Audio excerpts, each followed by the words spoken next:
अस्सलाम वालेकुम संगियो, के हाल चाल ने? ठीक ठाक हो? तुसा याद हो सी कि टैक्सले विच जनाब वाली बहुत ज़्यादा रेसां भी होंदियां हियां, पेड़ भी होने है, कबड्डी भी होनी है, बहुत सारियां खेडां होंदियां हियां। ते हुण ओह् आस्ता आस्ता खेडां नपैद पियां होंदियां न। घोड़ियां दियां रेसां भी होंदियां हियां, नेज़ेबाजी होनी है, बहुत सारियां चीज़ां होंदियां हियां।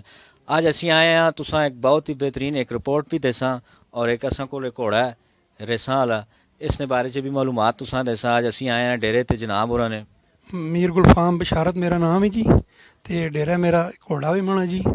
ते इसने बारे च कोई मालूमात करना चाहने तो बस ठीक है भाई होरी। इन्हां नाल मजीद गपशप लासां कि इस घोड़े कितनियां रेसां, मतलब है कि ऐसा किदा कितनियां च जित्तिया कितनियां, और केड़े केड़े नाम इस जिते और के इस घोड़े मतलब खुराक इसकी केड़ी केड़ी है, सुबह ने टाइम केड़ी है, शामी टाइम केड़ी है, ते हुण आंदा इस कित्थे वेन के जेड़ा ना अगली रेस जेड़ी है इस जेड़ा उस च हिस्सा किनना है, सारी गपशप लाने थोड़ी देर।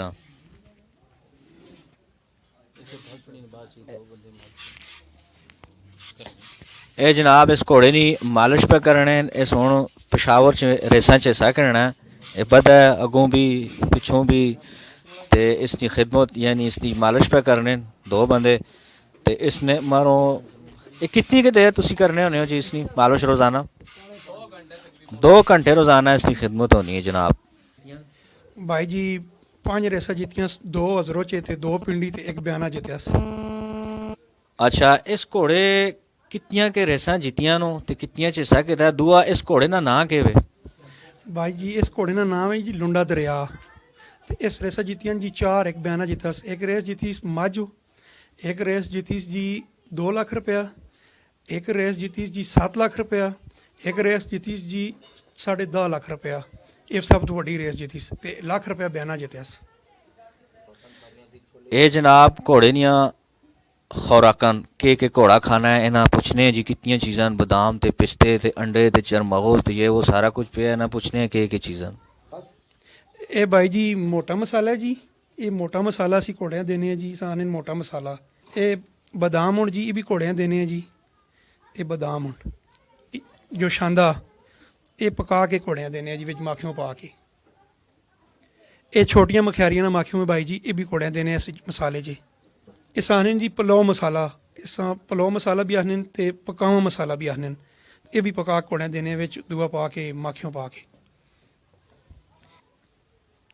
भाई जी ये मसाला जो असी पाने जी मरब्बे विच सुबह ने टाइम फर्स्ट टाइम। ये अंडे जोड़े ने कढ़ाई च पाने, कढ़ाई बनाने दुद्ध हरी उस पा के देने जी। ये भाई जी गोर जुबान है, गोर जुबान इस आखने जी। ते इस दूआ भी आखने नो इस खमीर। ये भाई जी ओले ना मरब्बा है, ये सेब ना मरब्बा है, वो गाजरा ना मरब्बा है। ये घोड़ियां फर्स्ट टाइम देने सुबह ने टाइम। हाँ जी। ये भाई जी रेस हो सी जी 2 महीने 2 तरीक 2020। ये रेस हो सी जी पेशावर लिंक रोड ते। हाँ जी।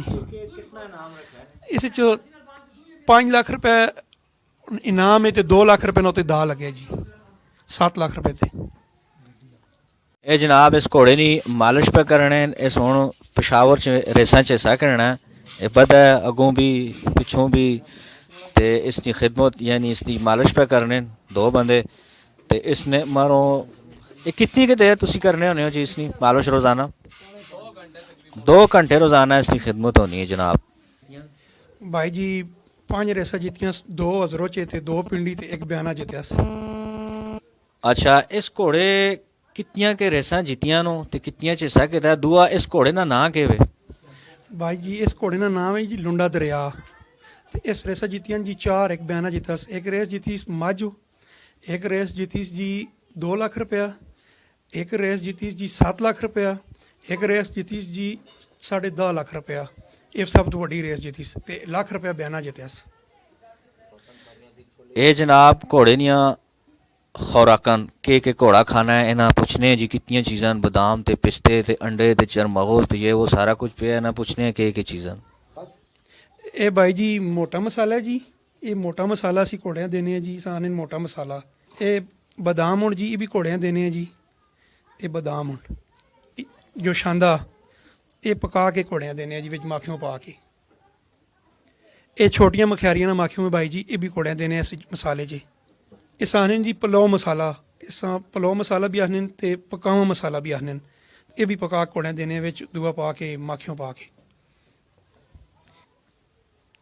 भाई जी ये मसाला ਜਿਹੜਾ ਅਸੀਂ ਪਾਉਂਦੇ ਹਾਂ ਜੀ ਮਰੱਬੇ ਵਿੱਚ ਸੁਬਹ ਦੇ ਟਾਈਮ ਫਸਟ ਟਾਈਮ ਇਹ ਅੰਡੇ ਜਿਹੜੇ ਨੇ ਕੜਾਈ 'ਚ ਪਾਉਂਦੇ ਹਾਂ ਕੜਾਈ ਬਣਾਉਂਦੇ ਹਾਂ ਦੁੱਧ ਦੀ ਉਸ 'ਚ ਪਾ ਕੇ ਦੇਣੇ ਆ ਜੀ ਇਹ ਭਾਈ ਜੀ ਗੌਰ ਜ਼ੁਬਾਨ ਹੈ ਗੌਰ ਜ਼ੁਬਾਨ ਇਸ ਆਖਦੇ ਨੇ ਜੀ ਤੇ ਇਸਾਂ ਦੂਆ ਵੀ ਆਖਦੇ ਨੂੰ ਇਸਾਂ ਖਮੀਰ ਇਹ ਭਾਈ ਜੀ ਉਹਲੇ ਨਾ ਮਰੱਬਾ ਹੈ ਇਹ ਸੇਬ ਨਾ ਮਰੱਬਾ ਹੈ ਉਹ ਗਾਜਰਾਂ ਨਾ ਮਰੱਬਾ ਹੈ ਇਹ ਘੋੜਿਆਂ ਫਸਟ ਟਾਈਮ ਦੇਣੇ ਆ ਸੁਬਹ ਦੇ ਟਾਈਮ ਹਾਂਜੀ ਇਹ ਭਾਈ ਜੀ ਰੇਸ ਹੋਸੀ ਜੀ 2 ਮਹੀਨੇ ਨਹੀਂ 2 ਤਰੀਕ 2020 ਇਹ ਰੇਸ ਹੋਸੀ ਜੀ ਪਸ਼ਾਵਰ ਵਿੱਚ ਲਿੰਕ ਰੋਡ ਤੇ ਹਾਂਜੀ ਇਸ 'ਚ 5 ਲੱਖ ਰੁਪਏ ਇਨਾਮ ਹੈ ਤੇ 2 ਲੱਖ ਰੁਪਏ ਨਾਲ ਉੱਤੇ ਦਾ ਲੱਗਿਆ ਜੀ 7 ਲੱਖ ਰੁਪਏ ਤੇ